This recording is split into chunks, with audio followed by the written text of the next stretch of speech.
প্রাটি, ঋতু, জুনি, আক্কি, নীলাদ্রি, প্রিয়া এরা সবাই ডান্সের মাধ্যমে অগ্নি আর কথা যেভাবে সময় কাটিয়েছিল সেগুলো সব অভিনয় করে দেখায়। আর এগুলো দেখে বাড়ির সবার সাথে কথাও ইমোশনাল হয়ে যায়, যেটা দেখে পূর্বা কথাকে ঠিক থাকতে বলে। আর এভি তো বুঝে যায় যে ওই কথা। এরপর এভি সে গান শুটারকে বলে রেডি হতে।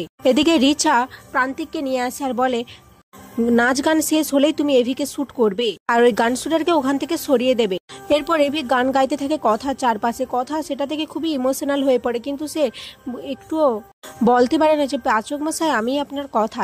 এরপরে গান শেষ হওয়ার পরেই প্রান্তিক এভিকে বন্যি ফুলের সিরিঞ্জ দিয়ে শ্যুট করে।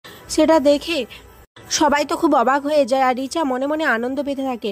এরপর কথা ছুটে যেয়ে এভিকে জড়িয়ে ধরে। এভি বলে তুই এখনো মানবি না যে তুই আমার কথা নয়, আমি মরে গেলে তুই মানবি?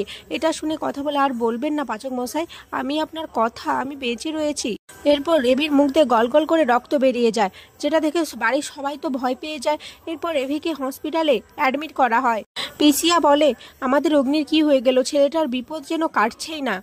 কাকিয়া বলে আমাদের অগ্নির কিছু হবে না তো, হবে না তো ওর? এখন তো কথাও নেই যে ওকে বাঁচাবে।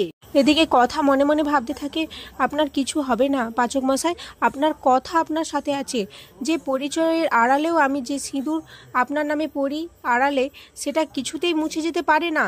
আর এখানেই আজকের পর্ব শেষ হয়ে যায়।